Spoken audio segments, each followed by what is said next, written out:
Welcome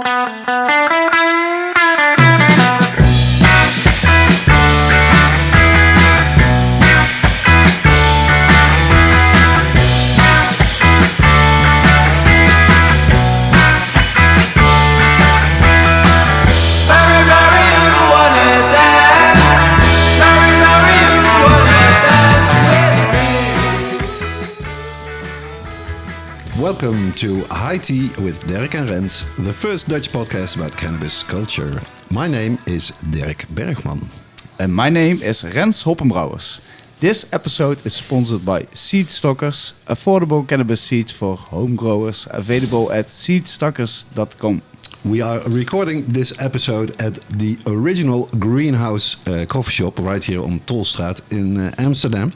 And we have a very, very special American guest at our table.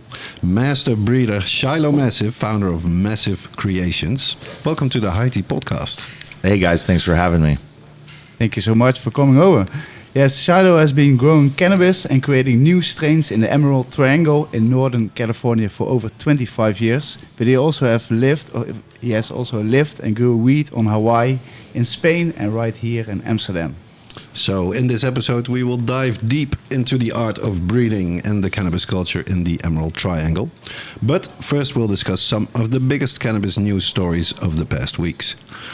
First and foremost, Colombia. It's on the verge of fully legalizing recreational weed. Luxembourg will vote on legalizing home growing before the end of this month, June.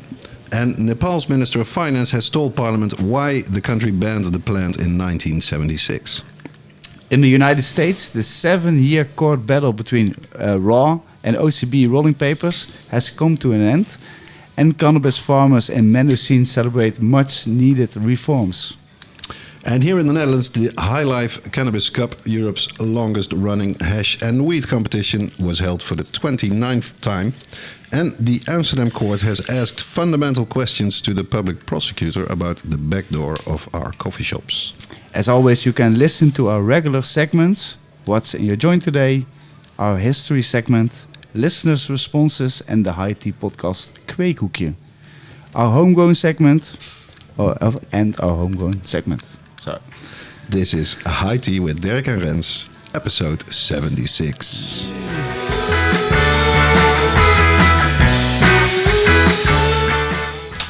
Yes. Welcome. We are here. We are at the Greenhouse coffee shop in the Tolstraat. Really nice that we are allowed to... Shout out to Joachim, of course. Yeah, to fix it so quickly, to get a location here in this beautiful place of Amsterdam. And we're going to start right away with our first segment, I think.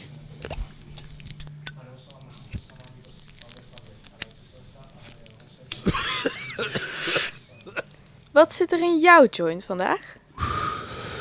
And as always, we start with our guest, Shiloh. What are you smoking today? Well, like you said, we're at the original Greenhouse, Tolstraat, today. So, of course, I'm smoking Super Lemon Haze. Ah, nice one. Which is great. Very tasty, something we don't see in America that often. But we love the haze, we love the sativas, we love the high. You also love to smoke it pure? Because I always thought like the Amnesia and the Super Lemonades are mostly like the Euro-based strains because it's more sometimes likely to smoke with tobacco. Sometimes I put a sprinkle in, but this time I did smoke it pure just for the pure essence and the flavor. Oh, nice. Yeah. And Derrick, what are you smoking? I'm smoking a recent cup winner, I can say. Like we said in the intro, the HighLife Cup, they just been awarded again last week on Friday. And the overall Weed Cup winner, it's not the overall Weed Cup winner, but it was my overall winner. I think it came in first for the hazes, but it's the Black Amnesia by Dizzy Duck. And Dizzy Duck. Oh. And yeah, it has the famed Dizzy Duck quality, I could say, and just a real nice smoke. And also, it was one of the biggest buds that I got in the sample bag this year for the HighLife Cup. It's just, it does everything you want it to do. And personally, I still like Amnesia and also the Amnesia taste. So I'm happy with this smoke. Hope it helps. It's almost a full sativa table today. But What about you? Are you I- smoking sativa? I was leaning? no. This time I'm not, but I got lucky. I got a really nice bud from Shiloh. He got a few days ago, yesterday, from the Kroon. The Kroon, the king. The listeners will know the story about the Kroon, and it's so funny that I got some nice flowers from an American. You know, from the guys. It's cool how it goes, but it's the ice cream cake, and it smelled already insane. I rolled a nice pure joint from it, and we're gonna smoke it quietly, slowly. So it's a pure table too. It's a pure table, yeah. For now. For now. So I hope everyone at home also rolled a really nice joint. Some nice Or hash. loaded their vape. Or indeed. Or Got the Derrick out. exactly. I wanted to say the proxy. The proxy. Oh yeah. Oh, I love the Proxy. Yeah? It's a real hit. I think, yeah. It's Yeah, one it's of the really cool, best really device. portable, you know. And it looks classy when you're sitting at a terrace or something. People are the really pipe. looking at you.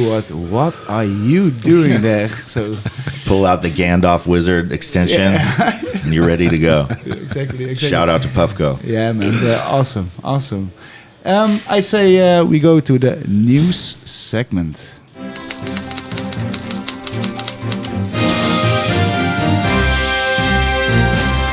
Yeah, let's take a quick tour around the world, starting in Colombia, the South American country that's one step away from legalization, recreational.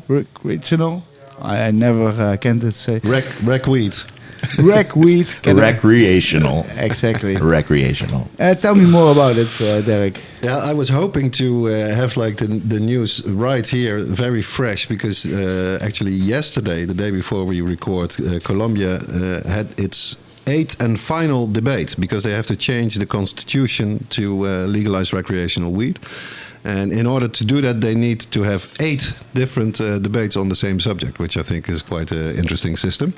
So it was quite big news around South America that the 8th and final debate was around the corner, and that finally they would make the decision. And then they got into a fight right there in Parliament. And I think the chairman of the Parliament said, we can't have this, we will postpone.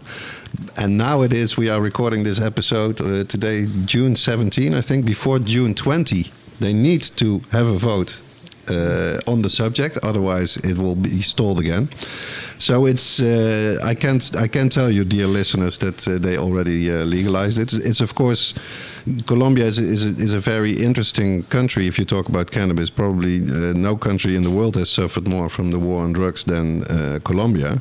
And the home growing of 20 plants has been allowed for quite some time. So on that level, if you're a home grower and you just grow your own weed and smoke it at home, there's no problem there. But all the commercial side of it is still very much illegal. And this is what they are trying to change. The good news is, of course, that the president of Colombia, Gustavo Petro, he is a proponent of legalization. And he has really called on Congress last month to move forward and approve this law. So we are very, very close to full legalization of recreational cannabis in Colombia, but we're not there yet. We keep it in touch. Yep. More good news from the tiny country of Luxembourg. Before the end of June, the parliament will vote on a bill that legalizes homegrown cannabis of no more than 4 plants. Yeah, it's a sort of a watered-down version of the original plan that the Luxembourg government announced already, I think, about 4 years ago. Some of my German activist cannabis friends, they used Luxembourg now as a verb, as to imply. We hope that Germany will not Luxembourg the cannabis plan, meaning postpone it a very long time, water it down. There were supposed to be commercial stores and commercial production. Now the proposal is only about home growing and possession of, I think, only 3 grams, like out in the street. So tiny, but at least the home growing is in there. And, well, that's a positive thing. And the idea is they vote in the week of June 26. So that's coming around very fast. So again, like Colombia, almost there, but not there still. Listen to our next episode for more news. Exactly. Over to Nepal, where the finance minister has said something remarkable about cannabis.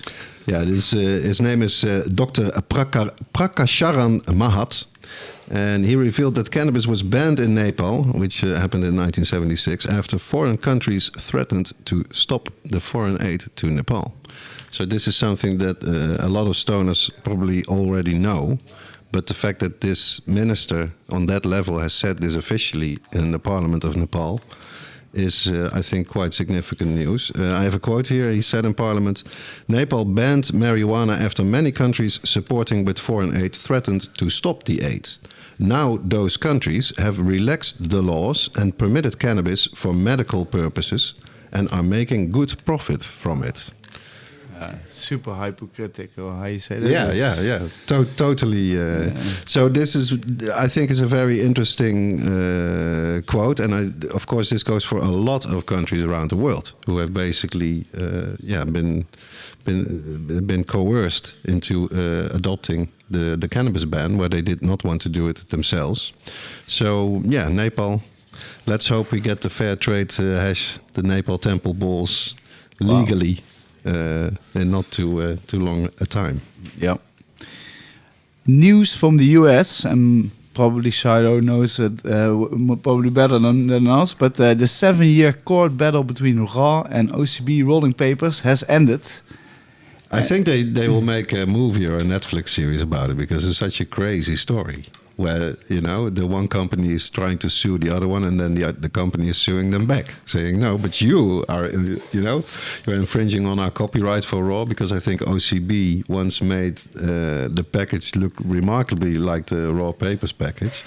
But the OCB company was saying, you say you have a RAW foundation for cannabis activism. The foundation doesn't even exist. You name this village in Spain where your papers are supposed to be made, but your papers are not made there, etc., etc. But it all, came to an end now. RAW doesn't have to pay any damages. And so to me, it was quite confusing to find out what is the actual verdict and what's right and what is not. And it says here that the jury in the case has previously found RAW had engaged in unfair trade practices under Illinois state law, and that jury also found the same claims did not violate federal law. So that's another layer of to the whole battle, whether it's federal or state level. But it seems at least RAW has issued a statement that they won and that they never did anything wrong, etc. Which papers do you like better? I never used OCB, to be honest, because I never really got. It's not very big here in the Netherlands. I think you can't find it. I like OCB. Yeah. They have so many different styles of papers. I like RAW too in a pinch, but sometimes they banana out when you roll them backwards, like my good friend Renz told me. But OCB, I like the papers. I like the slims. I like the ultimate. They have a lot of the brown rice. They're very creamy, king size brown rice. It's funny that you say, because I never got the opportunity to really use OCB, but you can buy them in Spain. But indeed, like 2 days ago, I was talking with Alessio, a good friend from La Calada. Also, a news for the news segment that they opened a coffee shop in Amsterdam. Hell yeah! So for everyone, the old catch. If you ever close to the Western Park and you need some good weed or flowers or hash, please go to the La Calada Catch 33. You will not be disappointed. We were talking about the Cannabis Cup I'm organizing in July. The Homegrown Cup. Yeah, I'm looking for some last sponsors. And he said, I'm talking with OCB. Yeah, I'm talking with the guys from OCB. They're sponsoring us. Why not? So I hope in these times I get the contact with them and try to make them a partner or something. But I got their number. They sponsored. They sponsored the Emerald Cup as well, so I could connect you. Wow. Well, see, it's that would be amazing. Thank you. It's interesting, because papers for joint smokers, they are really a thing. What's your favorite? What do you use? Have you changed it? So I'm really the Gringo like papers I like. They're brown ones, the hemp ones. I like Gringo as well. Yeah. I think, but to be honest, the one I smoke like always is raw blacks. I don't know, but in my head they have the most less side taste or whatever. And for example, Gringo, it's like a paper company from Tilburg, like the city where I live now, and they are for me the best second, But they really focused the last 5 years on their outside packaging and their like bio and all those things. And also the paper, it's super good. But like their design is only for the design, instead of really to make the paper burn slowly and without anything. So I told them, because I know them very well, like, please focus the next 5 years on the paper. Yeah, and you will be one of the best. You know, I'm sure that you have a good base point. So. Be Dutch, roll Dutch kind of thing. I'm sure I'm gonna try the OCB just to have also opinion about it. I never really tried them, so I can't say. But they are, I think, one of the legend brands of the world. Yeah, for sure. Yeah. Over to Mendocino. Yeah. Some positive news from your region, Shiloh. Cannabis farmers in Mendocino celebrate reforms following a desperate plea to local authorities earlier this year. Did you follow this? Was that the ban in Redwood Valley? They were trying to ban cannabis and. No, also I think it had to do with like higher taxes and all the paperwork that's needed. Well, there Small needs to be reform. I don't know exactly what they did, but the whole system in Mendocino County has failed. The majority of farmers have left. Families, had to relocate, and even the sheriffs are like, the worst thing that ever happened to this county was cannabis laws that California made. So it's a really sticky situation because I've lived there for so long, and it used to be such a place of I wouldn't say affluence, but it was a small community that worked well, and it was well funded, self-funded, and then legalization came in and then pushed all the small guys out, and even the big people up there can't survive because there's a acreage cap, so they can only grow so much. Oh, okay, so the small farmer is small farmer is gone. Also, okay, the small farmer has relocated. There's always a few of them hunkered down like ticks up in the hills and still getting their way and doing it. And there's always a fluctuation of prices up there, but the majority. The big truck era is gone when everyone rolled down the streets in giant 4x4 trucks. And that's a bygone era. Is this something that you sort of expected before legalization finally was there, that this could be a risk? Or did you think legalization would be good no matter what? It is definitely, it was like, it's done. When it started, it's the end. If you don't adapt and change your current situation, it's over. And otherwise, when the legalization came in, the first thing to go out the window was compassion. And in California, especially, the whole industry and cannabis movement was built on helping others that were in worse condition than yourself. So one of the first things to go out the window was compassion, and it was traded for greed. And then on the greed system, it failed as well. So we're stuck in the middle trying to figure it out. And most things happen in the gray. People keep existing. Even the legals. The legals are the most black. But like it's made this new pirate market. Pure to survive. Yeah, it's. People do what they do. Yeah. So would you say that the average stoner in California will still buy black market weed mostly, or unregulated? I've never bought anything from a club. Maybe once or twice, but I don't know about other people. But I think most people have a guy that they've been going to for a while. And there's with the social media, there's a new guy every week. Trapper's Delight, and it's really easy. So I don't really. You know, the thing is, you go into the clubs and you come out, and the taxes were more than the product. Wow. So it's pretty discouraging. And when you go to the black market, you know someone's kids got fed, and someone's rent got paid. Yeah, instead of just huge company Having a new BMW at the garage. Yeah, that's totally right. That's true. Now, this a report from the LA Weekly from recently, and they write, after years of struggle, Mendocino cannabis farmers finally have something to celebrate. And while advocates have searched for solutions for years, it would all end up coming down to a few short months, leading to the progress that started with a desperate plea from farmers to Sacramento via a letter in February, highlighting the perils of being a farmer in Mendo. And indeed, it goes on to say how sad it is that the legacy cultivators are just, but like you say, they either stopped or moved out, or they are definitely not, it's not positive for them how the law changed, which is sad, of course. Yeah, that's fucked up. Yeah, totally true. Do you think there's any positive things you see coming up? Are the people all negative about it? Or? Prices are going up. Prices are going up. There's still movement. A lot of things happening. A lot of things happening for people in the right position. There's definitely it's still moving. But like I said, adaptation. If you can't adapt to your situation, then you're going to drown. Yeah. So learn new skills and take some risks and try new things. A lot of people just left weed in general. They went on to do other things.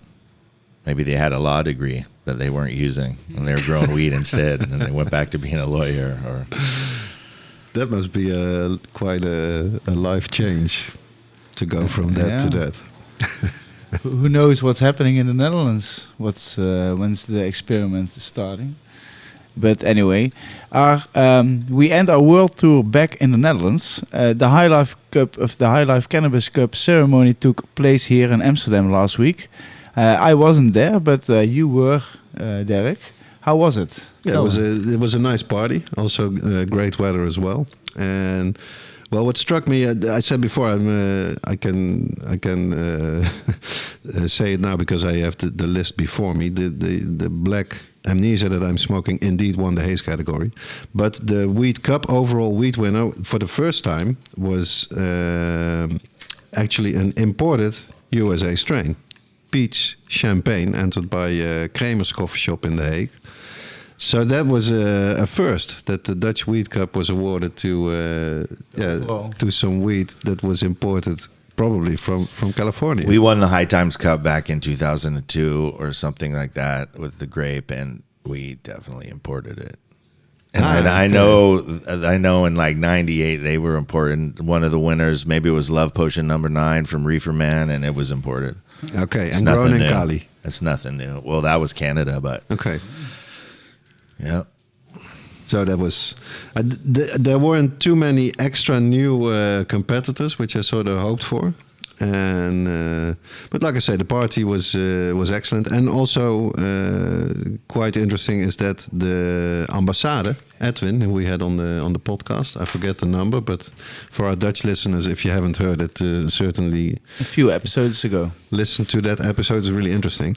His coffee shop only exists about a year, so it's his first time that he entered the cup, and immediately he wins overall imported hash category with a fantastic hash from Kashmir. That also, to me, I'm a judge on the cup, but it really was different from the rest. Such high quality I hadn't seen for quite a while.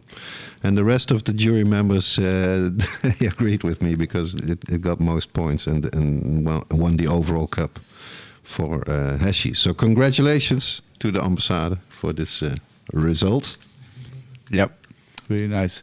Our final news story in this episode is about the back door of the coffee shop and involves the founder of one of the longest running coffee shops in Amsterdam, Siberië. Yeah, the guy is called Henry Dekker.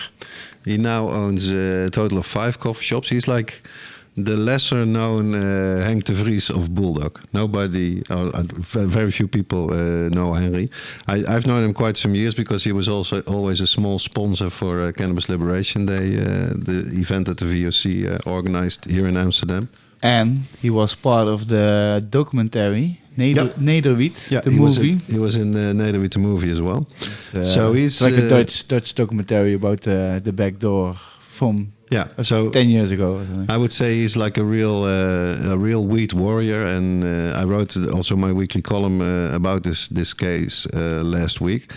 All the coffee shops in the Netherlands owe it to Henri that they don't pay any value-added tax on their cannabis, because way back in the 90s he figured if cannabis, and it is an illegal product still. Formally, it's an illegal product in the Netherlands. It's only tolerated. So he said if it's illegal product, you cannot put any value-added tax on it. And he took it all the way to the court of the European Union and won. And ever since, no coffee shop has to pay any value-added tax on their cannabis. Imagine like what you said, that now in California sometimes it's more tax than you pay for the weed itself. But here it's exactly the other way around. It's like 0% tax on there, thanks to Henri. And now in a backdoor case, he chose to go on the offensive. They found 46 kilos in his house.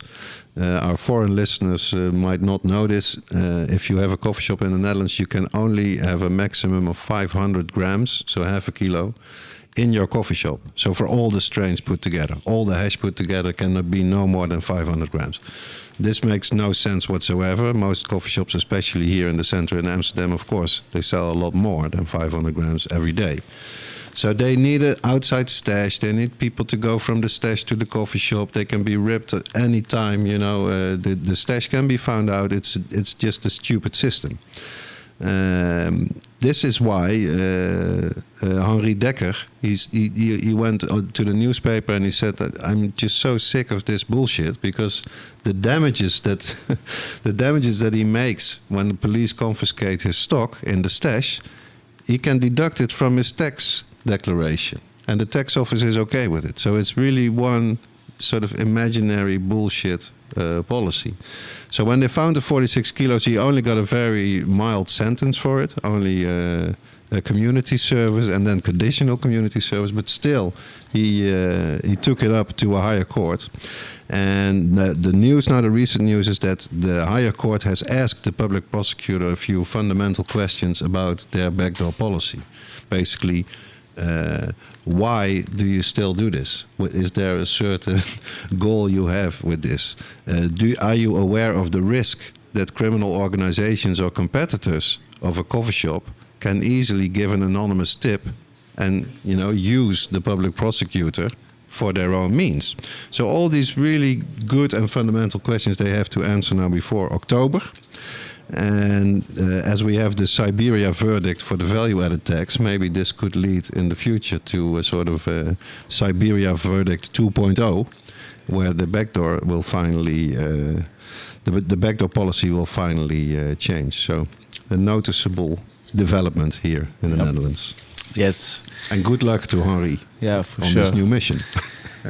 That's all the news for this episode. It's high time to zoom in on our guest, Shiloh Massive. Thank you so much for your time. Thank you.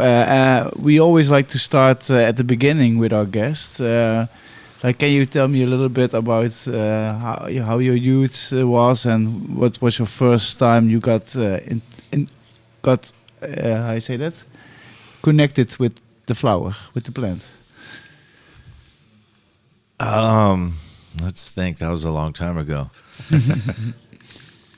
What kind of a kid were you? Yeah, I don't know if it was my first can, but there's some early experiences. I mean, I was my father was an admiral in the Merchant Marines, so I grew up in Singapore and New Zealand before I was born in America in the desert of Reno, and then spent some time in my youth growing up in overseas schools, and then came back to America. I think I found cannabis maybe 14, 15 years old, and I was staying with my cousins in Arizona, and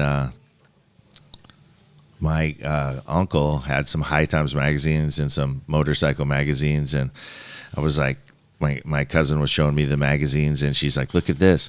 And in the back of the closet was like a garbage bag full of just light green fluffy buds. Oh, wow. He didn't only read about it.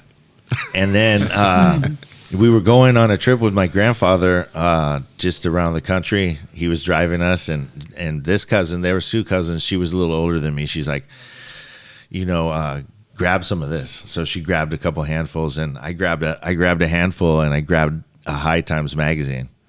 So like that High Times magazine, and this was the 80s. I don't know what year the magazine was, but it could have been like a throwback, but it was like my guide into that. So we spent the summer sneaking off, smoking this weed in a little antler pipe when my grandpa wasn't around. So that was really like my first experience. And when I got back home, I was like, oh, I got to find this. I like weed. And then what I really liked was learning about it and the stories in the magazine and stuff. And I'm like, wow, I want to grow this stuff. I want to have it forever. So it's like the obvious idea is like, oh, you can just make seeds and you'll have weed forever. So in my mind, even from those early days, I was like, oh man, I want to like get the genetic code. I want to save this. I want to like have this for the rest of my life, because it was like such a magical thing to put in your life, especially at that time. And so when did you actually grow your first plants? And where did you get the seed? So I grew up in an area where, in the Northwest, where there was a lot of indoor weed. So there was a lot. It was already like Sinsemilla. So I didn't grow up around like brickweed that has a lot of seeds and that stuff. Yeah. And I had a friend in Hawaii, and they sent me some weed, and I was like, oh, send me some Hawaiian. It's the best ever. And then it comes, and it's like Colombian with seeds and stuff, and I'm like.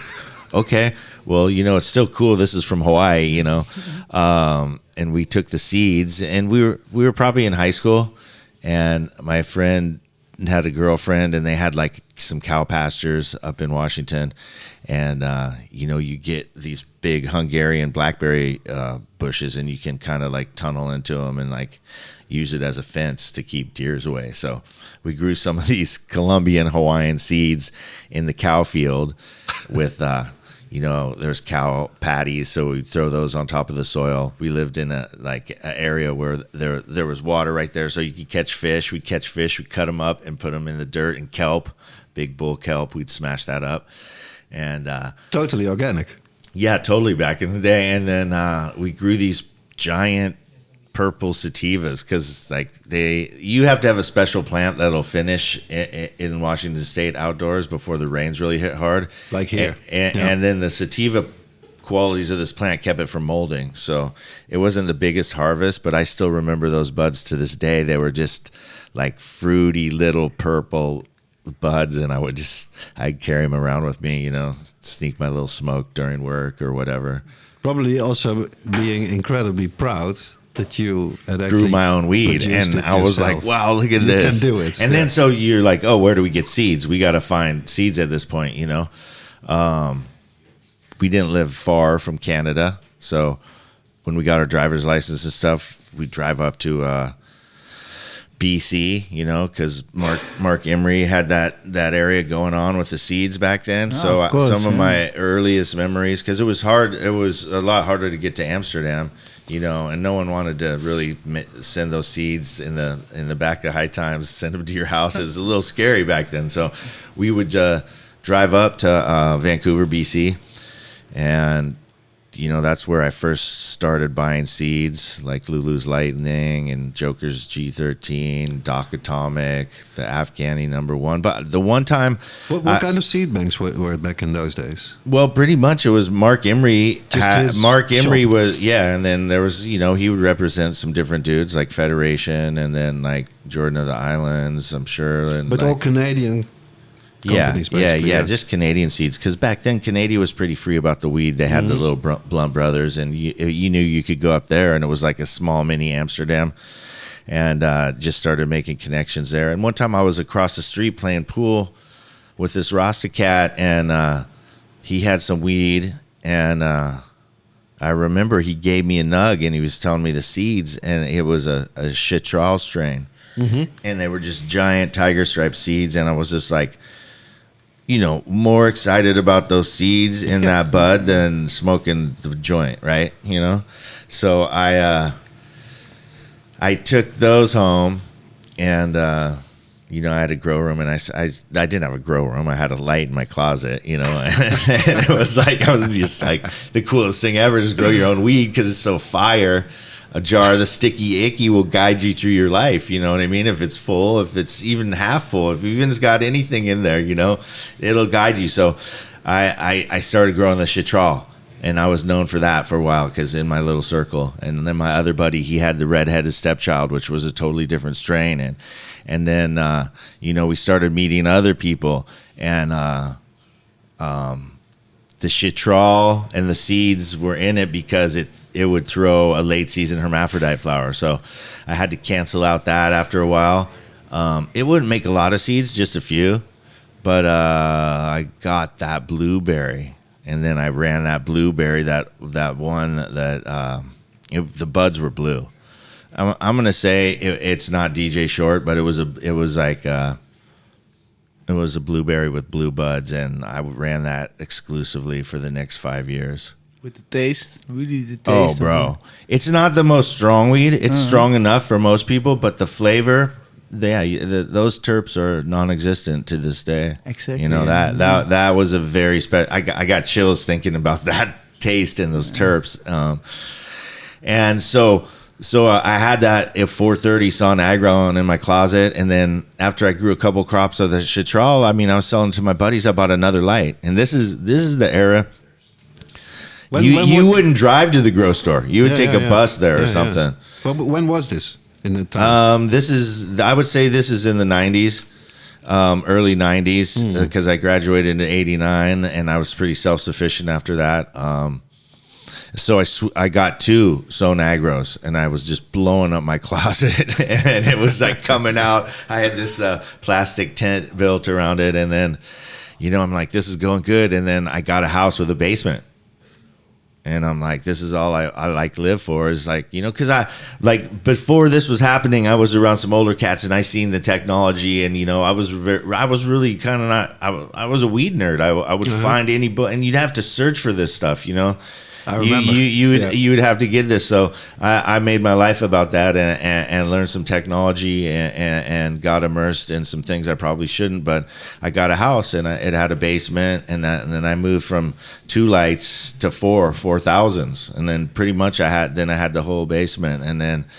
This was all still illegal. But also it's still growing, not breeding your own yet, but just getting the strains and growing them out. Well, And before this, I I had made some seeds. I wouldn't call it breeding, but I had made some seeds. But no, this is growing weed for profit, and really mostly to just live a weed lifestyle, because it's like you're not in society, and you're like in the shadows, and so I got those 4,000s in my basement, and I went to my boss, and I gave him a 2-week notice, and that was the last job I ever had. That was 93, 94. What was your job? I sold juice, Odwalla juice. It was a fresh juice at that time. It was now bought by Coca-Cola, but I had a route, and I would cruise around, and I was a route salesperson, and I just managed the juice sales. You skated also a lot when you were young? When I was younger, yeah, and I kind of got back into it now, but always is kind of skateboarding and snowboarding. What interests me is like, did you make that decision like consciously? I want to do this also professionally. I want to make this my job. I'm going to tell you. So when did this come? Yeah. In high school, so from that High Times, I got into High Times because it's like the stories in their era was crazy. These guys would hiking and soil on the volcanoes of Hawaii, like all the smuggling stories. I'm like, yeah, it's great. I like that, and so you'd have to go to like Tower Records was the place in Washington where you could find High Times, and they'd always have it up with the porno magazines, and you'd be a kid, and you'd have to like reach up there with the pornos, and then you're like reading this High Times magazine. So I religiously read that and found anything I could. And so one of the issues in High Times And I was in high school because I remember hiding the magazine in my class in my book. And it was about the Cannabis Castle in Neville. And I'm like, dude, this, because I knew about Neville. Like, it's like, of course, like you study these dudes, you know? And I'm like, man, that dude's got strains from all over the world in this castle. That's cool. He's growing them indoors. Like, that's like, I want to do that. It was I'm a fantastic story. Steve Hager's story. I Steve remember. Hager. Shout out to Steve Hager. And I'm like, I want to do that. I want to be the Marlboro of marijuana. I want to make these strains. I want to have these seeds forever. You know, I want to have this weed forever. I want to feel high like this forever. So that was more to like just have them. You know, at that point, I don't know if I was like thinking about really selling them, but definitely about like preserving them. Yeah. You know. Yeah. Get into collecting. Really. Getting to collecting, traveling the world, like all that stuff. You know. Going to real exotics, you know what I'm saying? Like, traveling across the world. Yeah, like we said, you also, I think you started outside, like mainland America, growing on Hawaii. Can you tell us a bit about that? Okay, so I graduated from high school, and then I'm like, check it out. So my pops, I told you he was the admiral in the Merchant Marines. When they got divorced, he moved to Hawaii, and I didn't see him too much in my life, but he was like, you should come to Hawaii and learn how to surf. And he passed away shortly before I graduated high school. And then I'm like, I met this girl, and I'm like, she was going to University of Hawaii, and I'm like, I'm gonna move over there. I'm like, so this must have been 90 or something, because I wasn't fresh out of high school. So I sold my truck, and I had some money from working, not too much, and I moved to Hawaii, and I got a couple jobs, and I was going to college too. And like, we all know that the Hawaiian, bro, and it's like, I was getting some chronic from these dudes, and then I met this guy. He was from the Big Island, and he's like, oh, my family, we just grow the weed. That's what we do over there. Juice them with the mangoes, you know what I mean? And I'm like, fuck, dude. And I would... A lot of the, if you didn't get the super chronic, a lot of the weed there still had seeds. Can I ask a stupid question, maybe? But can you explain me a bit what the chronic kind of weed was? So like the chronic would be like the imported sensimilla. Yeah. So like a lot of the Hawaiian, whether it was Colombian or if it came from somewhere else, it had seeds in it. You know. Okay. So like by the chronic, I just mean you're paying more to the guy to get the seedless fire. But like I was more excited about these different types of nugs that I'd find with seeds. So I started growing them on my lanai, you know, and that's your balcony. So I would just grow a couple out there. And my guy from the Big Island, Shannon Chai, he was teaching me the ways that his family did it, you know. So it wasn't like I had fields and fields, but I was just like, that's, you know, where, you know, I really started like, well, you learn. The plant. Yeah. Interesting. Yeah. Because that was before all the light in my closet stuff. Yeah, this was earlier. So it was just like being amazed by just watching the plant grow. Like, this is the plant. Watch it. Oh, look at that set of leaves. Oh, that's the male. Oh, cool. You know. Yeah, you can watch to it every day. Eh? Every day the plant is different. But the idea then wasn't to grow a big plant of weed on my balcony. I wanted to make more seeds so I'd have more of them. So that's probably where I started first making the seeds. Later, I segued into just growing the flower for profit. But I was making seeds in Hawaii on my balcony for sure. Yeah. Nice. So when did the switch come from producing to thinking, I want to be making my own strains, basically? Although I don't think that you can't use that word anymore, can you? Strains, because it's not accurate. No, it's everything is now in cannabis related. It's. What do you use the word, or do you like? Yeah, I mean, I use it strains. just because it's part of what people say, right? So it's like. It's a bit like indica and sativa. Yeah. Where I think technically, if you use strain, it's for like a it's something else. Yeah, for sure. Yeah, it's something else. But how did you make this step? Is the question. So from growing the indoor, we went to, you know, from going to BC, we started smuggling the BC packs, and then this could be more like 99-ish, and we were just immersed in that, trap money, moving pack. So we had money, and we're like, let's move to Amsterdam and grow weed there and start a seed company. So that was probably 2000. Okay. So me and this dude moved over here, and we're like, yeah, let's go over there and start making seeds. And, but it's still like, it was kind of risky to sell them and advertise back then. It wasn't like it is now. So, and even producing seeds, I think. Yeah, around that time was and then just it men's. was, I think 2000, maybe 2002, and I met Don and Aaron. They were the Americans here, DNA Seeds, yeah. and we used to roll around Amsterdam back in the day, and it was a fun time. Yeah, It was definitely a fun time. yeah, and they tightened it up after that. I think that's also when the Dutch seed banks like Sensi Seeds, they just moved the production to Spain or to wherever, but not. They only have like the R&D, I think, in the Netherlands. And so back then it was more like, oh, let's try to make a strain instead. Like, let's make a bunch of crosses. Let's try to make a strain, and then somewhere along the line, like F1s got exciting to people or consumers. Maybe they're less educated or what, but it just kind of flooded the market. But yeah, back then it was more the ideas of like, I'm gonna make this cross, I'm gonna cross it again, I'm gonna cross it again, and like, have a strain that's the same all the time. Yeah, because that's what's hard about it, I think. To get it stable. Well, yeah, that's so now in the future where we live, exploring different options, like ploidy manipulation. What the hell is that? Just ways of actually, they found a haploid corn plant, and they sped up corn breeding by generations. So you can do a process manipulating the chromosomes of the plant and get an F6, stable, an F6 in less than a year. So like you would have to do 6 generations of breeding.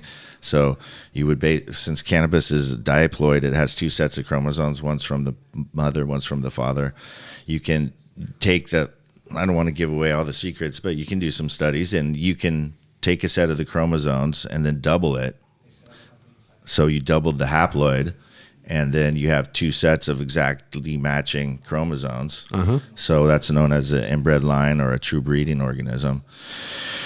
And then it can speed up breeding, and then you can do other cool stuff by manipulating the ploids. Okay. Oh. Yeah, what you're saying is future.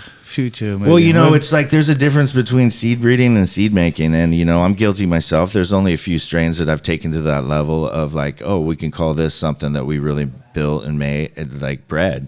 We bred it because we selected. There's not a lot of real selection going on. It's like, okay, I got this clone, this clone, this clone, this clone. This is my male, and I made 22 strains out of one male. And I'm not knocking anyone's hustle and stuff, but that's you're putting the cork in the bottleneck. Yeah. They talk in my generation. They're telling us the bottleneck is coming, and it is bottlenecked at the same exact level. Everything looks the same. And people should just put more work into their thing and actually breed some stuff. So there's like a big difference between making seeds and breeding seeds. Yeah. With ploidy manipulation and the guys I'm with now, Pacific Reserve and Collaboration Ventures, we hope to take this breeding and show that a guy like myself that can do it too. You know what I mean? Take it into the future, like you said, and actually make some stuff that's like. Then we get into synthetic seeds and storing, thousands and thousands of synthetic seeds cryo for 20 years and just being self-sufficient, clean genetics that we did ourselves, employing protocols to combat viruses. And, if we don't, we're going to lose the cannabis plant like bananas or oranges and it's all it's boring, so I think a good plan for a lot of people out there is just to take a bunch of their seeds that they have and put them all together and let them all pollinate each other in a big open pollination, mix all those seeds together and then start picking from that and selecting and then start working from there. And then just make something entirely new, not just like this part and this part together. Just mix it all up, start from ground zero and then you claim that as your own, you know, that you actually bred it. And I don't have anything against people that make seeds or anything. I'm not trying to gatekeep. No one owns seed breeding. No one owns plant science at this point. But Do you think that will happen in the future, though? I mean, there's corporations that own patents of processes for certain things, but yeah, of course it will. Yeah, because up till now it hasn't. And you can say Canada with medical being legal. There's a few dudes that have patents on plants, a molecular in California. Dr. Mark Lewis, they've done a few patents. And there's some other people that have done it. I don't follow it too closely, but I know it's happening. My instinct tells me that they shouldn't, though. How can you be owner of a plant in that way? Well, if you put the time and the science into it, maybe you could claim it. It's got to be a really thin piece of ham to have one side. So there's benefits and drawbacks to both. And patent it for good, patent it, make it part of your legacy, hand it down to your children. Yeah. Find something that works really good for something, and if you put all that effort into it, then you do own it, and you should have the right to patent it. Mm-hmm. So if you look back now on it's been quite a journey, I can imagine, from being totally illegal and like the really underground period where you had to be almost paranoid to survive, up to where we are now and all the things that happened. Do you sort of look back on the old days saying that it was more fun, or is it more like the possibilities are still growing? Being a grown up and going to a job and doing all that stuff isn't as fun as being a pirate and traveling the world in a secret society of ganja pirates, and like the people that you met and like, yeah, there's no comparison. But life's always fun, my philosophy is self-joy now. That's what you have. You have yourself. You have the present moment, and you should be joyful. Yeah. Happiness is usually attached to something. Joy is just spontaneously being happy. So self-joy now. And that's the place to find true happiness. It's a good mantra. Yeah. Yeah. Can you... Is the like a story that always integrated me or interested me a lot, and also I think a lot of our listeners is about the Skittles story. And we can't go around it. The Skittles. Yeah, I know you've been asked 1,000 times about it. Once there was 4 dudes that were friends and they loved weed and they found a strain and they're like, let's go together with this strain. And then they were not friends anymore. Yeah, for whatever reason, whatever thing. No, but I understand that it has a little bit of a bad end of it, or maybe not. But I don't see it bad at all. I mean, the whole world loves it, and it brings happiness to people. So why should we fight against it? But can you please go back to the time and maybe explain me your feeling when you, for the first time, smoked that flower and you thought, what the fuck? I hope. I mean, the story's so connected to some things, but before, man, it's a sticky situation. But I remember when I hit it the first time, I was like, damn, there's nothing that tastes like that in the world. I was like, it was amazing, it was amazing flavor. And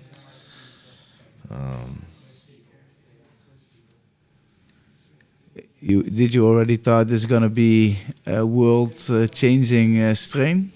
Because it's everywhere, I think.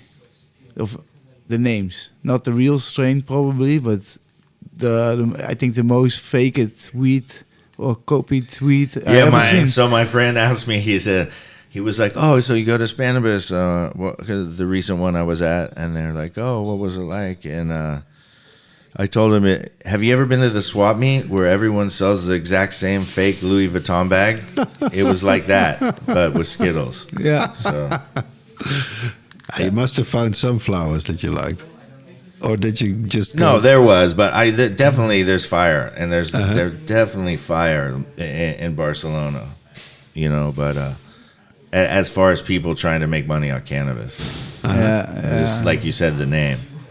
Yeah, I call those one. I call them shittles. Yeah. There's actually a brand Shittles in Oklahoma, I think. Okay, but yeah, but like also me, I didn't know exactly also what the origin was from the Skittles. There was always like the grape ape keer blah blah blah keer unknown strain. It always was on Leafly, and I would like to ask you, like, could you explain like what is the Skittles really and where it comes from? I'm just gonna say, if I tell what I think is a true story, people are gonna be mad, and I don't want to deal with that shit. Okay. That's totally because it might not be the story. So fair enough. Smoke Skittles. Tastes delicious. Try to find it. All the story. What I had to ask from the guys from La Calada was a story from the Waldo. The Waldos, yeah. The Waldos. The original 420 guys. Yeah, Stan's the man. They're legends, and somehow our paths crossed, and we're friends, and it's pretty cool. He's an interesting guy, and I don't know. We were at 420, and we were at Terrapin Crossing, which was owned by Phil Lesh. It closed after the COVID, but a Grateful Dead restaurant and stuff. So it was like a 420 party. There's music and everything, and we're chilling with Stan. That's the first time I met him, and it was an honor to me too. Everyone's like, "Oh, we want to meet them." He's a little bit elusive, but it was a funny story that night because we were leaving, and I was over on the phone in the bushes, and all my friends were like that I was with were there, and some guy comes out on his scooter, deadhead dude, and he's like, "Word on the word on the lot is that's John Mayer over there." And I was like, "Come back," and he had ridden off, and my friends were just laughing. I was like, "What?" They told me the story, and so everyone thought it was John Mayer and Stan chilling, but it was me, and I'm not John Mayer, but it was funny. Really nice. Can you maybe tell us a bit about the Shiloh Massive brand and name, and where it comes from? So I'm sure a lot of people know about Eddie Lapp, rest in peace, and somehow it could have been. It was right before I moved to Amsterdam, but I ended up moving down the street from Eddie Lapp. Wow, it's really like a village here. And I went to California because it was like, oh, now they're opening up the weed, and I was in this situation where a student loan repayment program, so you could choose a rural place, and they would pay back your student loans. So I looked at the map. We were living in Wyoming, and there was a place, Nice, California, and it was really, really close to Mendocino County where all the change was happening. Yeah, that's perfect. So we went to this place, which is actually Nice, and Lake County is like known for methamphetamines, which I didn't know at the time, but you learn. So I get there and I see this thing, get your medical doctor's recommendation, call this number. So I call the number, and they're like, yeah, come over on this day. And so, I'm like, okay, I'm going to go meet this doctor, and I get the address, and I'm driving up, and I get to this metal gate, and I'm going up this big dirt road, and as I'm turning the corner, I look over, and it's like 300 ganja plants. So back then, 300 plants right there in the open, that's crazy. Yeah. And then I get up there, and I had my nice shirt on because I'm like, oh, doctor and shit. And Eddie Lapp's up there, and like, his doctor is like Vietnam doctor. Like he looks like Arlo Guthrie, and there's other people up there, and I started I got my medical, and I started to know Eddie, and then we started growing weed together. I convinced him that I knew stuff about weed, so he brought me on, and he gave me an area to grow my own weed, and through that we went on to to grow like 40,000 plants right there on the side of the highway. You know what Eddie Lepp did? He fought he put it to him. Yeah, but can you explain a bit about Eddie Lepp for the people that doesn't know? So he's a Vietnam vet, and then he in the compassionate era of cannabis, he thought he could figure out a way to help people and farm weed so people could pay $30 a pound or something. So basically, he through his garden, he was selling little plots where you could have 8 plants. You could come up and buy 8 plants. That was the 30,000 plants. Is eight plants per person. You come up, you get your weed at the end of the year. So he's trying to provide the weed really cheap for people. Is what he was doing. It's a bit comparable to the social club idea. I was thinking exactly the same. That we have here in Europe. But he was a Vietnam vet, and he was there to. His motto was "fuck the rules." So, I forgot how we got into that. What was the original question? Where was I going with this? About your name. Oh, Shiloh Massive. Yeah. So then Eddie, this is like, I'm into reggae music and all this, and I'm like, okay. Shiloh is actually a biblical term. Yeah, so isn't it? Eddie didn't know much, about Rastafari, but he liked the vibe, and I'm like, I'm listening to every day. I'm like, bust this out, Buju, tell Shiloh, and at the beginning they have that, he does that little chant, and tell Shiloh, I chant Rastafari, and Eddie's like, I'm gonna start calling you Shiloh.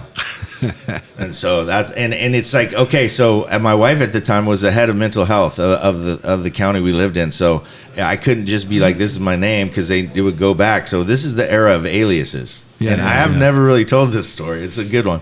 But so it's like, alias, cool, I'm Shiloh, and then I gotta get something that goes with that. And then unfortunately, I was driving up there one time with a bunch of weed and money in my car, just going up there, and I'm going up the driveway, and I get to the dirt road, and I'm hitting the bong, and I look around, and I'm like, damn, who are all these cowboys? He must be doing like a clinic for people down in the valley or something, where they're more cowboyish, and I'm like, oh, damn, I see the back of the guy. I notice guys have a gun. I see the back of the blue jacket, the yellow writing, DEA. This guy rushes over from the other side, from my blind side, with the assault rifle to my window, and I unrolled the window, and like I said, I just took a bong rip, and so I exhaled this massive hit out of my car into his face, and then Jason King wrote about it in the Canna Bible about the experience, how I had the un-Irie experience of exhaling so they started calling me Shiloh Massive. Boop, boop, boop, boop. And then, It is a good story. Yeah. That's really, really good indeed. But indeed, it fits you good, Shiloh Massive. It's it's for me. You were always interested because when I don't know, even like 5-6 years ago, I had the opportunity to go on a week skateboarding and filming with a good friend of mine who's a pro skater for Nike. And he had a guy with him. He was a filmer for Treasure. And his name was Peastone. And this guy was really, really a legend. This guy was like the filmer, but also the host, the security, the chef cook, the cleaner. The father. Everything. And he slept the whole week under my bus on the grass, and everything. This guy, he only drank beer. He cooked in the beer, everything. And for me, he made so much impression, and I was really instantly a big fan of him. But really sadly, he died like a few months later by a car accident. He was passenger of a car, and I was really shocked. And like a few months later, I saw a post of you wearing a T-shirt, I think, with his name on it. And Oh yeah, that Peastone, Jake Phelps. Gross, maybe. Yeah.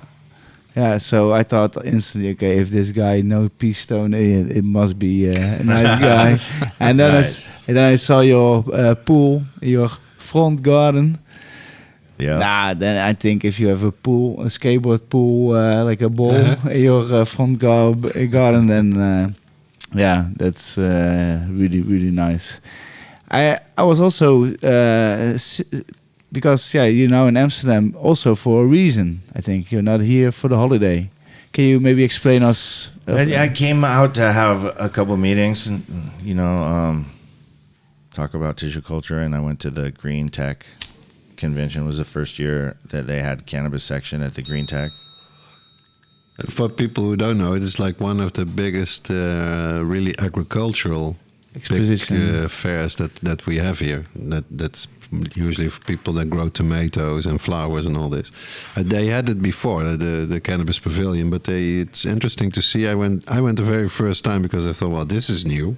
How are they going to do it? And then it was quite tiny, this segment where they had the medical cannabis corner.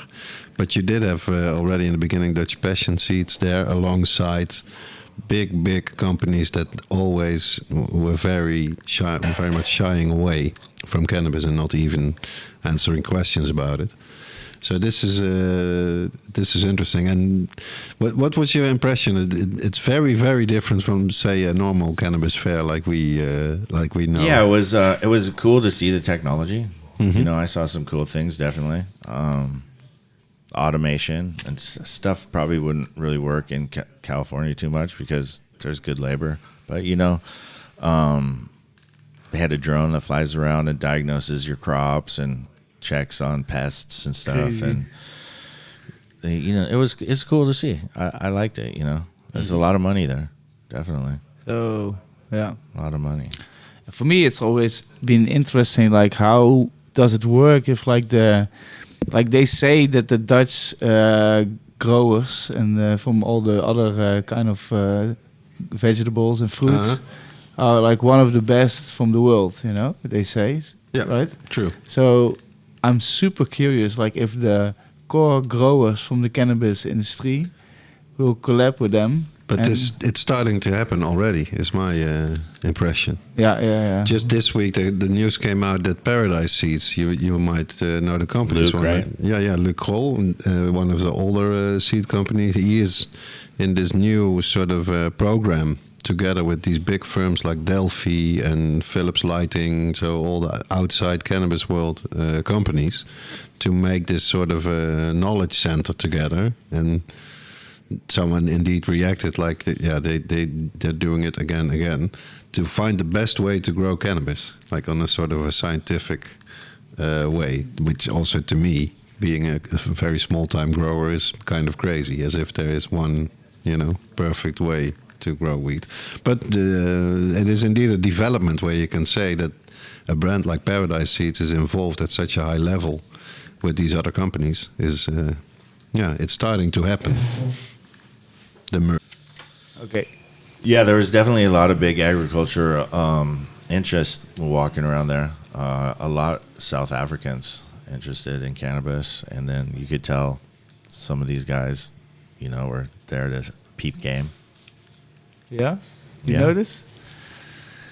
No one was smoking weed, that's for sure. Nah. Yeah, that's why I was there last year. I was really interested. It felt like I was on a totally wrong place the whole time. It felt like that. And indeed, when you were outside, you was the only one who's smoking a joint. Yep. And it was almost strange, And that's why I thought this year, Soma came through, and then we were like the Kroons, we were all blazing pretty hard. But no one seemed to appreciate it too much. No, exactly. Yeah, it's just... I think they attached to it when the weed experiment was coming, I guess, to make like the local of the normal growers get used to the cannabis, but you see it's still a taboo. Yeah, but that's an interesting point, because it proves that this weed experiment, where of course on the podcast we've been talking a lot about it, because it's like our bridge in the Netherlands to legalization via an experiment that nobody's asked for and that is not really great. But okay, we have to. This is probably the way we have to do it. But you can see that it works. it has its effects in different ways, like to connect these worlds, you know, the big agricultural companies that always shied away from it to some of the original people, like Luke of Paradise Seeds, but indeed there are of course other what you would call in America legacy companies that now get that chance. That whole, I don't know, man. The whole word legacy is, I don't know if people really understand what it means, but I don't understand really.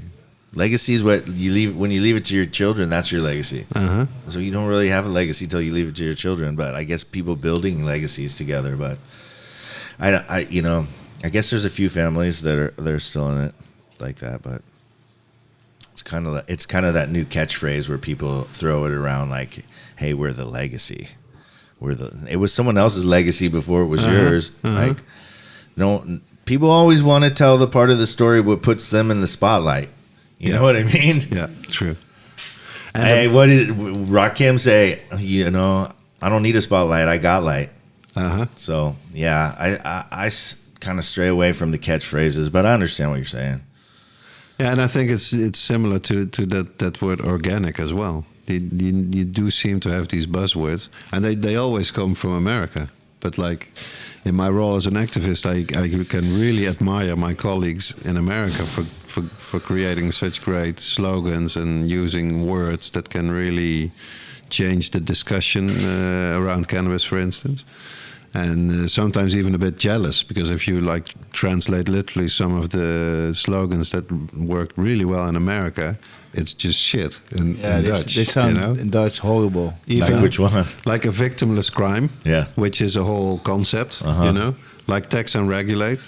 Like tax and regulate like alcohol is beautiful, you know, from my activist point of view, because you get across so much information in just a few words, using different words than the ones that are usually used when people talk about cannabis, for instance.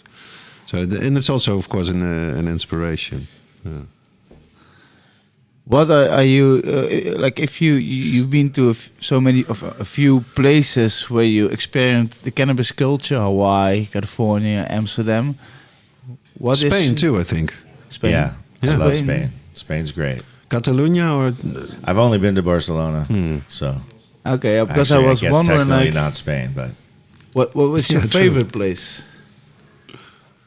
I mean, like I said, Self-Joy Now, right now is my favorite place, because tomorrow is like, you know, not always there. So this moment.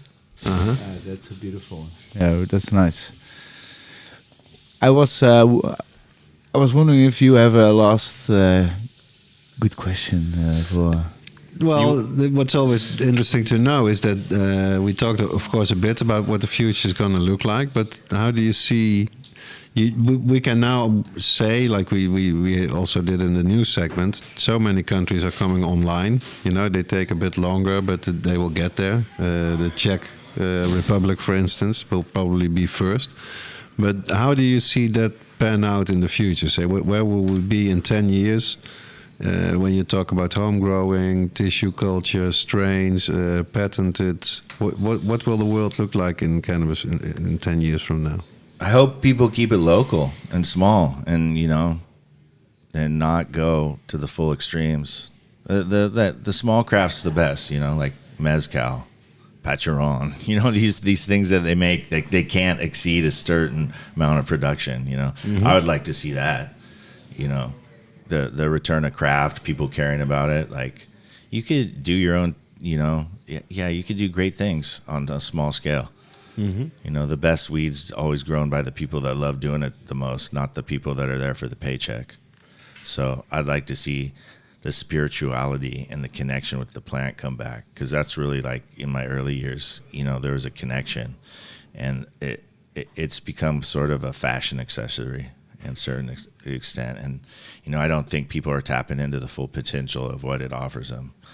The future for massive creations right now, with my partners, we have like 200,000 square feet of cultivation, 180,000 square feet of mixed light cultivation, some sun grown and some indoor, about 15,000 of each of those. And it's given us the ability to do some of these things we talked about, like getting into the tissue culture and all our grows are 90% organic. We get into that, but it's certified organic, Vital Garden Supply, and we were in a small bubble in California where we're self-sufficient, vertically integrated. We grow the cannabis for our 9 dispensaries, and we got a lot of customers, 500,000 customers that we're trying to just keep with the best organic weed possible. So I think that plays into the future. It is just doing one part of the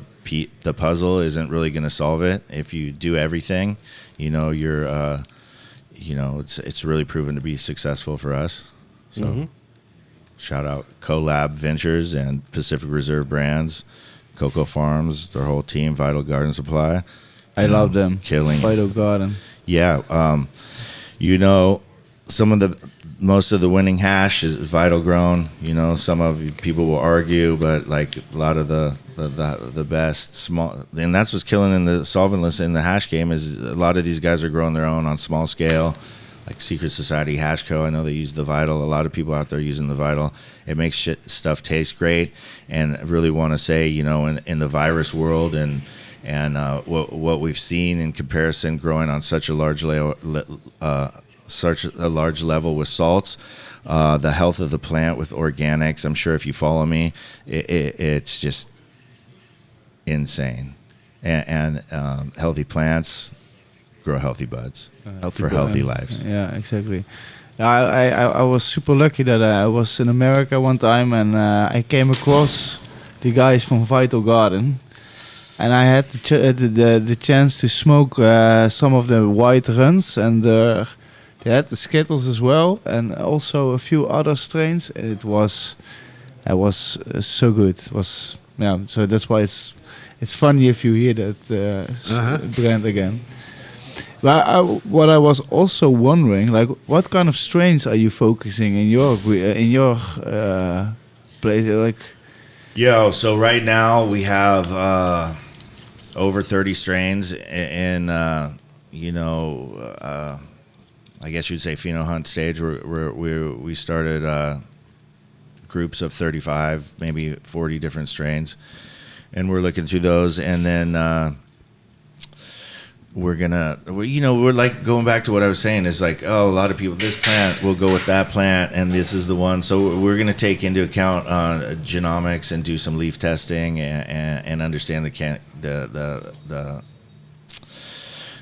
plant a little better. So what would line up more, what's going to be the highest THC. So we're dealing with traditional, plants that aren't really high in THC. We can use some genomic leaf testing to see which one most likely will have the highest THC. Oh. So we get to do some cool stuff like that.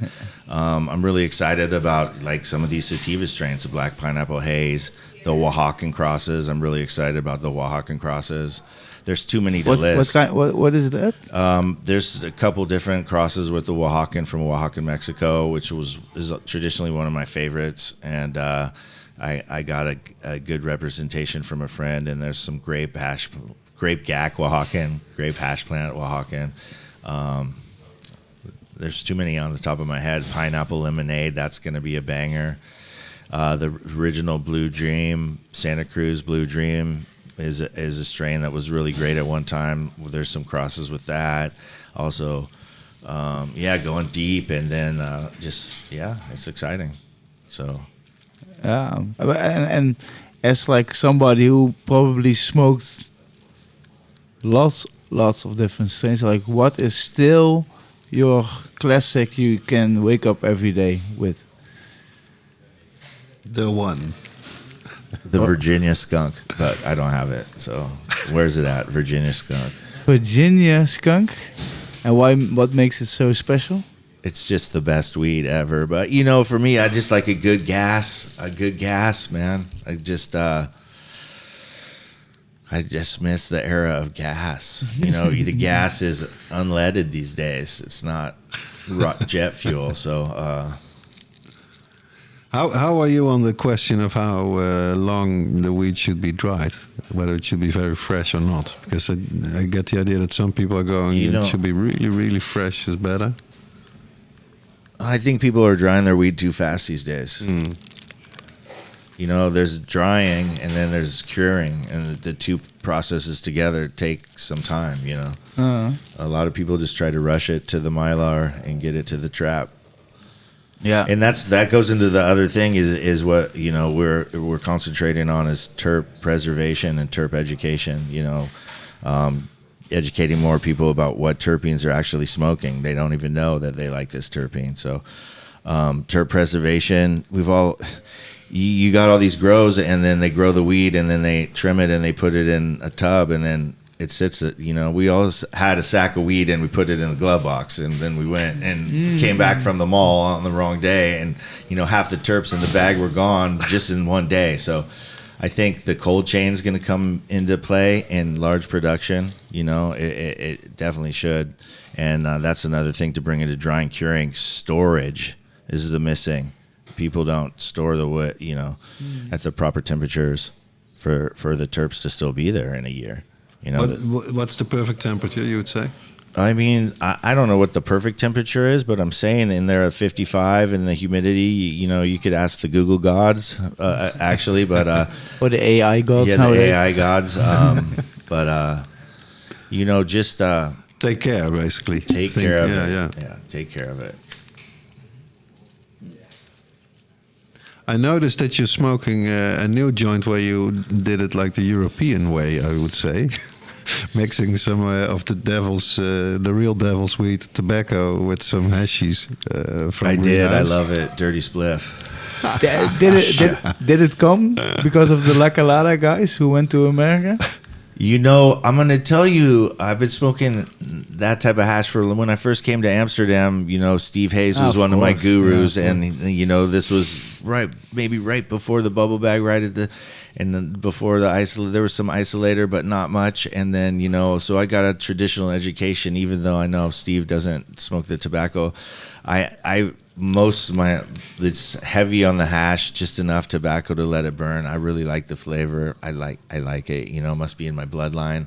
But I've been doing it for quite some time. I sometimes sprinkle a little tobacco in my joint as well, but never really heavy. You know, I think, you know, tobacco is a great plant too. I don't hate on plants. They're all great, except the poison oak. That plant can get lost. I'm not a real plant. But with the tobacco, it's more like what they add to it, and you know what they do to it before you can buy it in the shop, of course. But it's interesting because so many Americans over the years, when I still use tobacco in my joint, said, "You're crazy. Why do you mix it? It will kill you." Da da da. So it's kind of refreshing now that I stopped using tobacco to see a real weed guy from America using tobacco, because I agree that's also why you got back on the tobacco again. Yes. 2 out of 3 recommend tobacco in your spliff. Well, the tobacco hash joint, really, because with the pure spliffs, I'm all right. You know, I don't miss anything about the tobacco. But my line is always, I'm still searching for the perfect hash pipe where I can just have a real good experience just using traditional hash without tobacco. I'll keep on searching. I think we will ask anyways some more questions later on, but I think we should go to the old box. Yeah, why not? Why not? Let's open it up.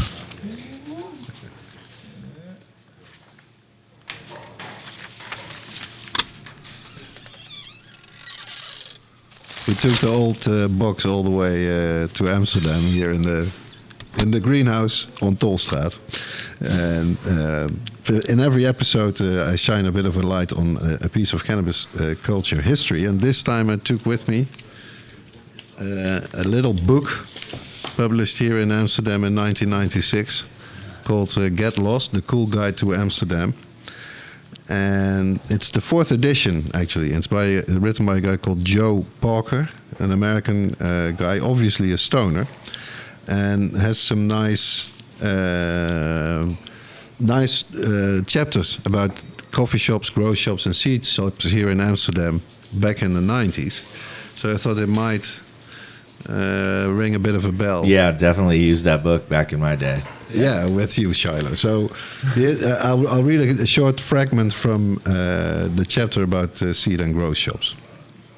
The Empire State Building rose from the ashes of the great feud that tore apart CIA, cannabis in Amsterdam, and shook the very foundations of the cannabis movement in Amsterdam. This is now home of the KGB, Cannabis Genetic Bureau. They have the largest seed selection in Amsterdam. They represent most of the other seed companies and have their own in-house line, TH Seeds. Their resident seed expert Adam knows a fuck of a lot about growing and is happy to share his knowledge. They also have other stuff for sale, including hand-blown glass pipes from the States. And in between brackets it says, as for CIA, look for it resurfacing in the near future to pursue its original goal of promoting cannabis in all its forms through education and action. And I knew the guys already back then as well, and I must say, very inspiring the way that they managed themselves and worked around cannabis here in Amsterdam with all kinds of stuff, with the hemp clothing as well. Do you remember these guys? Like Adam Dunn? Yeah. We could call him right now. He's definitely in my phone. I talked to him the other day. I met another guy that I met back in that era here, and our friendship's still going. Uh-huh. You know, it's cool to see.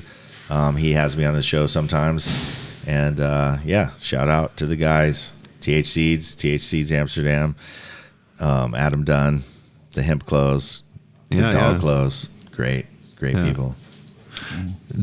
What do you remember? Because back then I thought it was so interesting that they were like putting new energy into the Amsterdam cannabis scene back in those days, like the 90s definitely and around originators. 2000. Definitely the originator of the American invasion, and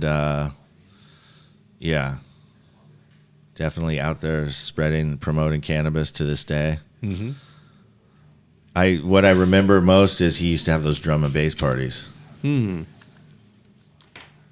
And he had that little like 3-wheel electric vehicle. Like, who is this dude? And we became friends.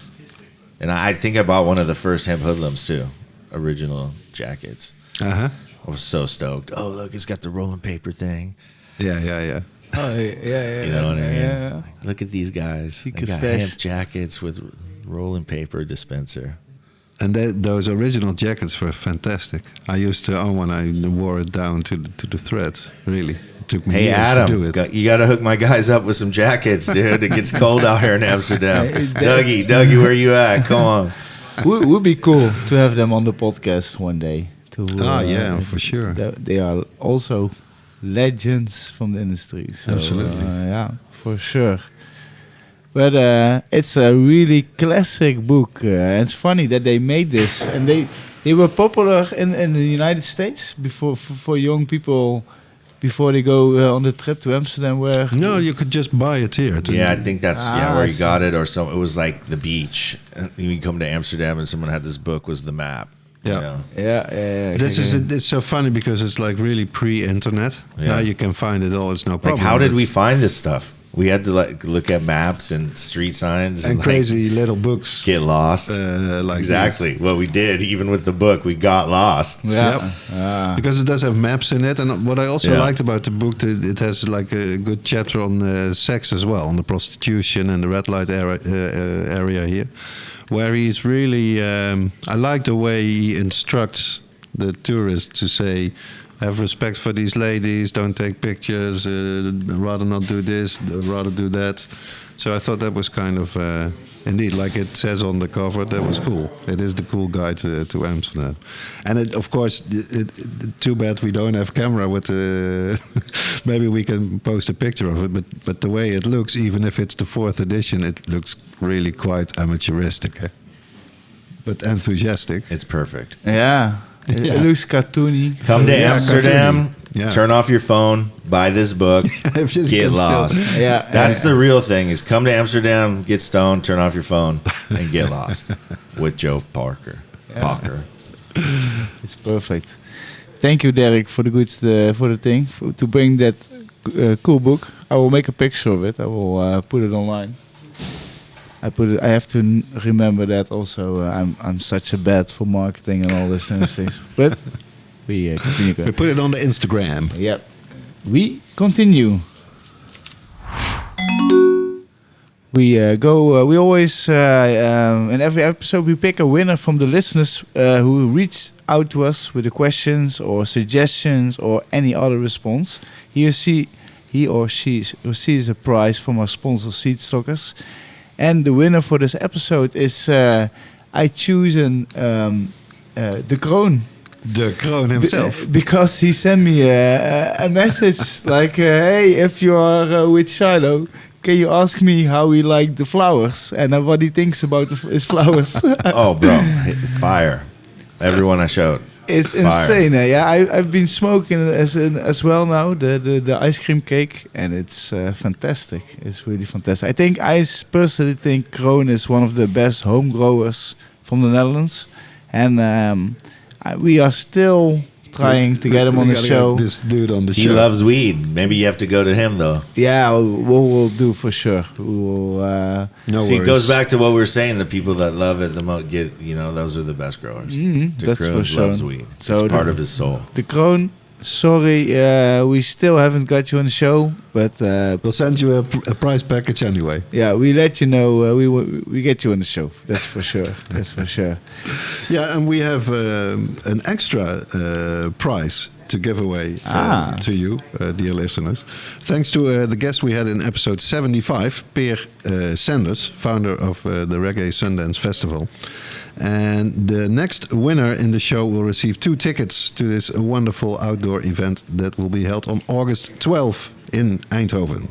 So drop us an email at info@hightpodcast.nl, podcast spelled with a T, of course, or use the comments or our Instagram, and this will get you sorted to win this prize. And maybe I'm definitely going to this festival. So What do you have to do? What they have to do? well, we talked about this before. What will we ask our listeners to win these 2 tickets? Maybe just keep it simple. What is your favorite reggae act apart from Bob Marley? You cannot say it's Bob, because of course he's everybody's favorite. So that's the question. If you can let us know what's your favorite reggae act ever in the history of reggae, apart from his royal Bobness. Okay, that's real good. We then you get those nice 2 tickets for this festival. Yep, we will announce the winner in episode 77. Yes, we've come to our final segment at High Tea Podcast, Kweekhoekje. Het High Tea Podcast, Kweekhoekje. Yeah, in one of the earlier episodes in the High Tea Podcast Kweekhoekje, I explained that I was going to try to use old coffee grounds to mix with my soil for my weed plants. And I can report this has been a total disaster. I probably did something wrong. I had to maybe put it in a compost pile a few months before, because the few pots that I tried it for experimental, thank God I didn't do it with the other plants. They are like they're turning bonsai. They don't grow at all anymore. So I've ordered some new good soil, and I will probably when I pot them over, really try to get all this shit out. So it was not that successful. No. So it was an interesting story. It sort of made sense to me that there's a lot of nutrients in there if you mix it. Maybe with the use soil. too much. I've heard of people doing it. I think there is some validity to using coffee. I think I did about 10 to 15%. Shouldn't Seems be. like a lot. Yeah, Yeah, maybe too you much? should use it as a little, like a few percent or something. It's a Yeah. little, because I'm it's really maybe, yeah. I'm off the coffee for that. But hey, you gotta keep trying new things, right? To learn new things. That's for sure. That's for sure. We are wondering, like, if you, as a long-time grower, have maybe like a small little tip for a home grower, what they might. Yeah. I think the best thing you can do is just watch your plants grow. You know, spend a lot of time just watching them, how they react to things. You know, there's no the experience is the best teacher. So I remember when I first started growing, I would just sit there and stare at them. When the lights were on, I'm like, I probably could do other stuff, but I just, you know, watch them. I remember doing that too. Yeah. I had the same with my two plants in my garden. It's a goddamn miracle. Yeah, but the worst thing I was like, I treated them really as my little babies, and then at a few weeks I found out it was 2 males. Yeah. And like all my friends were saying, okay, you have to I've cut done it that out. before too. Yeah, and it was like, fuck, the 2 seeds I got from a friend, and I sneaked them in my parents' garden secretly when they were on holiday. And I thought, they would never mention, you know, they go slowly. When my parents came back and they were just so small, they instantly saw them. It was amazing. But like my parents are really good with their own garden, I guess. But and they let me. They said, "Oh, you can grow them. It's okay. So I was super hyped, and then, damn, when it started flowering, all balls got. But well, it was a nice experience, and also you learn. It was a beautiful plant. Uh-huh. I love the dark green leaves from it. I loved it a lot. What's your general advice on that? To use either regular seeds or like feminized seeds or auto seeds? It's maybe kind of hard to. Or is I this mean, cursing in the church? Yeah, I don't know. A lot of that's just more for commercial. I know people don't want to, they can only grow 1 seed or that, but, you know, there's some good feminized seeds out there, but I would Go regular. sometimes, you just have to grow a few more and you know, I think it's the best way. Yeah. I think the problem with breeding out there too. People are like chucking pollen on fem autos and this fem crazy breed. Like, it's like, let's keep it the way it's intended to do. Yeah. Does it make a big difference if you make seeds, for example, with female, how you say that, feminized seeds, or with regular seeds? You know, Or is that my assumption and my gut feeling is say, it's probably not the best thing to do. You know. It's already a little bit It's already a out little of Frankenstein. balance. It's a little Frankenstein. So Yeah, definitely. I'm sure you could do it with success as well, but I might have to sit everyone down and tell them the story about the birds and the bees before we just start chucking on female plants, you know. Just keep it natural, the natural way. But, you know, I make feminine seeds too, so. But I don't continue to put pollen on them. Uh-huh. Yeah, because I was thinking about that, but I thought, like, I never thought about that question, you know. Like I had a discussion with the Dizzy Duck, and and she's saying that she was thinking about that it was not a good idea. No, I agree with you that for me I grow a few feminized seeds every year, but mostly I grow regular ones. It's sort of similar to using clones or not. To the whole idea of having like a natural seed and a plant that's stronger, that's more resistant, you know, than a clone could be. Especially if you buy a clone somewhere, that's also illegal here in the Netherlands. But okay, still, even if you could buy it legal, there's always a chance, you know. You're not super sure. So start from the beginning, really. It's all start with the seed. So start with regulated seed. Well, I say I think it's the end of this episode 60. Oh my, 76. 76, dude. Oh man, I had it wrong also in a way. Yesterday I had a rough bachelor party from a good friend of mine, so I'm already happy. We made it, but Shiloh, I want to really thank you so much for coming to the greenhouse and have a little talk with us and tell the listeners a bit about you and your whole thing in America. Yeah. Thanks for having me. Yeah, you're welcome so much. Good luck with all your ventures in the future, of course. Yeah. Thanks a lot for being here. Thanks also to our sponsor, of course, of this episode, Seed Stockers. Thanks, Joker. Thanks, Jouke, and the guys over there. Thank you, Rens, for standing Thank in you, for Jay. Simon, doing all the technical stuff today. You did great. A little bit, sometimes off, but we keep on working. Thank you all for listening. Yeah, thank you. If you have any questions, suggestions, response, whatever, please send us an email or a message on Instagram, and we will get back to you. You can help us grow the High Tea Podcast by hitting the like button, subscribing, and telling your friends about the show. Yes. People, have a very great one. See you next time. How do it? Bye-bye.